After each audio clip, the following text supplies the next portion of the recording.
তোর রক্তে মিশা গেছে মিথ্যা বলার স্বভাব।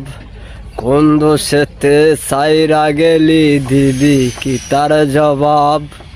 তোর রক্তে মিশা গেছে মিথ্যা বলার স্বভাব। কোন দোষেতে সাইরা গেলি দিবি কি তার জবাব? বুকের ভেতর অনল আমার ভাটার মতন জলে রে, তোর কারণে চোখ দুটো হায় মোমের মতন গলে। চাইলাম তোর আলতো পরশ দিয়া গেলি দাগ, আমার থেকে তোরে তুই কইরা নিলি ভাগ। চাইলাম তোর আলতো পরশ দিয়া গেলি দাগ, আমার থেকে তোরে তুই কইরা নিলি ভাগ।